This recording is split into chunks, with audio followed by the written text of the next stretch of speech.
અમદાવાદ ગ્રામ્ય જિલ્લામાં નશીલા પદાર્થોની હેરાફેરી સામે પોલીસ સક્રિય બની છે.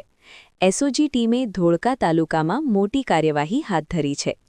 મળતી માહિતી મુજબ ધોળકા રૂરલ પોલીસ સ્ટેશન વિસ્તારમાં આવેલા ચલોડા ગામના પટેલવાસમાં રહેતા કિરીટભાઈ ઉર્ફે મફતભાઈ ચુનીભાઈ પટેલ પોતાના મકાનમાં ગેરકાયદેસર રીતે નશીલા પદાર્થો રાખી વેચાણ કરતા હોવાની બાતમી પોલીસને મળી હતી.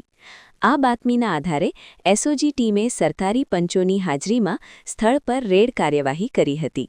રેડ દરમિયાન આરોપીના મકાનમાંથી નશાકારક વનસ્પતિજન્ય માદક પદાર્થ ઓપીએસ પોસ્ટડોડા મળી આવ્યો હતો.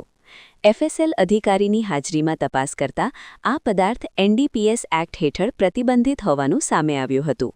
પોલીસે કુલ 5.32 કિલોગ્રામ વજનનો અંદાજિત ₹79,935નો મુદ્દામાલ કબજે કર્યો છે. આ મામલે પોલીસે આરોપી કિરીટભાઈ ઉર્ફે મફતભાઈ ચુનીભાઈ પટેલ વિરુદ્ધ એનડીપીએસ એક્ટની કલમ 8C, 15B અને 29 મુજબ ધોળકા રૂરલ પોલીસ સ્ટેશનમાં ગુનો નોંધી આગળની કાયદેસરની કાર્યવાહી હાથ ધરી છે. આ સમગ્ર કાર્યવાહી અમદાવાદ રેન્જના પોલીસ મહાનિરીક્ષક નિધિ ચૌધરી અને અમદાવાદ ગ્રામ્ય પોલીસ અધિક્ષક ઓમપ્રકાશ જાટના માર્ગદર્શન હેઠળ SOG police inspector S.N. Ramani તથા તેમની ટીમ દ્વારા કરવામાં આવી હતી.